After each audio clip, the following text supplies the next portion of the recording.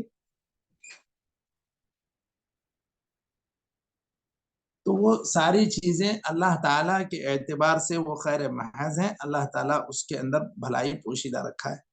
دیکھیے خاص طور پر یہ ساری چیزوں کو سمجھنے کے لیے بہت سارے واقعات ہمارے سامنے ہوتے ہیں زندگی میں، جس سے یہ پتہ چلتا ہے کہ یہ گرچہ کہ وقتی طور پر یہ ایک تکلیف تھی، لیکن اللہ تعالیٰ نے اس کے اندر بھلائی رکھی تھی۔ مثال کے طور پر ایک موظف ایک کمپنی میں کام کرنے والے ایک صاحب، ان کی ایک گاڑی تھی، وہ گاڑی جب وہ ڈیوٹی کے لیے آئے آفس کے سامنے کھڑی کیے تو اس وقت وہ گاڑی جو ہے آفس سے جب نکلے تو دیکھے کہ گاڑی چوری ہو گئی تھی۔ اب وہ وقتی طور پر تو پریشان ہوئے کہ گاڑی چوری ہو گئی۔ بعد میں وہ اپنے کمپنی کے جو ذمہ دار ہیں، مدیر ہیں، ان سے ذکر کیے کہ اس طرح گاڑی یہاں کھڑی تھی، چلی گئی، چوری ہو گئی۔ اب ان کے کمپنی والوں نے کہا آپ کی گاڑی پارکنگ میں کھڑی تھی تو اس وجہ سے ہم آپ کے ساتھ اتنی ہمدردی کر سکتے ہیں کہ آپ ایک گاڑی خریدیے، اس کی آدھی قیمت ہم لوگ دیں گے، اس کی آدھی قیمت ہم لوگ دیتے ہیں۔ اب ان کی گاڑی تھی مان لیجیے 10,000 ریال کی تھی یا 10,000 روپے کی تھی۔ کمپنی والوں نے کہا آپ نئی گاڑی خریدیے، بالکل ایک دم اچھے انداز کی گاڑی خریدیں، اس میں آدھا کمپنی ادا کرے گی۔ اور انہوں نے خود کہا کہ یہ ماڈل میں یا یہ اس ضروریات کے لیے یہ گاڑی بہت مناسب ہے، جس کی قیمت 80,000 ریال ہے یا 80,000 روپے، مان لیں 80,000 روپے۔ اور کمپنی نے ان کے لیے اس میں 40,000 روپے کا مساہمہ کیا، 40,000 روپے ادا کیے، جبکہ ان کی گاڑی تھی کتنے کی، وہ صرف 10,000 روپے کی تھی۔ بات ٹو ویلر کی کر رہا ہوں، اس کو یہ نہ سمجھیں، یہ فور ویلر نہیں۔ تو اب وقتی طور پر اگر ہم دیکھیں گے تو ایک انسان کی 10,000 کی گاڑی چلی گئی، چوری ہو گئی، اس کی وجہ سے وہ پریشان ہوتا ہے، لیکن جب چند ہی دنوں میں انہیں اللہ تعالیٰ اس کے عوض ایک نئی گاڑی سے نوازتا ہے، اس کے لیے اسباب پیدا کرتا ہے اللہ تعالیٰ، اور حالانکہ ان کی جو گاڑی تھی وہ 10,000 کی تھی، مطلب یہ کہ 10,000 کے لیے کمپنی نے 40,000 روپے کی، کمپنی چاہتی تو یہ بھی کہہ سکتی تھی کہ بھائی 10,000 کی گاڑی گئی ہے، آپ 10,000 کے لیے 5 ہم دیتے ہیں، 5 آپ لے لیں، آپ ادا کر دیں، لیکن ایسا نہیں ہوا، بلکہ اللہ تعالیٰ ان کے ساتھ ایک اور بھلائی کیا کہ بالکل نئی گاڑی کمپنی آدھا، اور خود جس کو ضرورت تھی ان کے آدھے خرچ سے نئی گاڑی کا اللہ تعالیٰ نے انتظام کیا۔ تو اب اگر ایسا دیکھا جائے تو وقتی طور پر انسان کو کوئی بھی پریشانی لاحق ہوتی ہے تو اس کے پیچھے اللہ تعالیٰ کوئی خیر پوشیدہ رکھتا ہے۔ وقتی طور پر انسان صبر کرے اور اگر گناہ سرزد ہو جائے تو وہاں پر انسان مغفرت کرے، کیونکہ گناہ سرزد ہوا ہے اس کے لیے مغفرت ہی کرنا چاہیے، اور مشکل لاحق ہوئی ہے، پریشانی لاحق ہوئی ہے تو اس کے لیے صبر کرنا چاہیے، کیونکہ اللہ تعالیٰ ہی راستے پیدا کرنے والا ہے۔ تو یہ دیکھیے اب والخیر کلہ فی یدیک والشر لیس الیک کا مطلب اللہ تعالیٰ کے ہاتھ میں سارا خیر ہے، اس کے پاس کوئی شر نہیں ہے۔ اس کا مطلب انسان اپنے زندگی کے بعض واقعات پر نظر دوڑائے تو اسے پتہ چلتا ہے کہ کسی بھی ایک مصیبت میں اللہ تعالیٰ نے ایک بھلائی رکھی تھی۔ اگر انسان بصیرت کی نظر سے دیکھے گا تو سمجھ پائے، وہ اللہ تعالیٰ کی ناشکری ہی کی نظر سے دیکھے گا تو کبھی اس کو سمجھ نہیں پائے گا۔ اب یہ ہے کہ ایک انسان کے حق میں کوئی مصیبت آتی ہے، ہو سکتا ہے اللہ تعالیٰ اس کے ذریعے سے دوسروں کے لیے کچھ راحت رکھا ہوا ہو. ایک انسان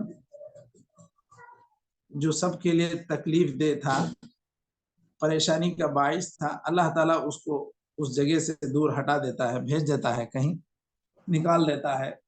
کسی کمپنی میں کوئی ذمہ دار تھا، سب کے لیے تکلیف کا باعث تھا، اللہ تعالیٰ اس کو وہاں سے ہٹا دیتا ہے. تو وہ جو ہٹایا گیا مدیر یا کوئی بھی فورمین، اس کے لیے تو وہ وقتی طور پر یہ اسے نظر آ رہا ہے کہ یہ میرے حق میں بہت ہی برا ہوا، جبکہ اللہ تعالیٰ اس کو ہٹا کر بہت سارے لوگوں کو راحت دینا چاہتا ہے. سمجھ میں آ رہی ہے مشائخ بات؟ جی جی بالکل شیخ، بالکل. جی. تو یہ والخیر کلہ فی یدیک والشر لیس الیک، یہ اللہ تعالیٰ کی طرف نسبت کرنے کے اعتبار سے اس کے اندر کوئی شر نہیں رہتا، کوئی شر نہیں ہے، بلکہ اس کے اندر خیر رہتا ہے، صرف خیر اس کے اندر پوشیدہ ہوتا ہے. بس اتنا ہے کہ انسان بصیرت کی نظر سے دیکھے گا تو بہت کچھ سمجھ جائے گا، نہیں دیکھے گا، ناشکری کی نظر سے دیکھے گا تو پھر اس کو اور زیادہ اس کے اندر ناشکری ہی پیدا ہوگی، صبر کا، شکر کا جذبہ کم پیدا ہوگا. تو چلیے آج وقت کم ہے، اس لیے یہاں تک آج رک جاتے ہیں. انشاءاللہ پھر آئندہ اس کے بعد والے سوال سے پڑھتے ہیں. نکتفی بہذا القدر وصلی اللہ وسلم علی نبینا محمد وعلی آلہ وصحبہ اجمعین. والسلام علیکم ورحمۃ اللہ وبرکاتہ.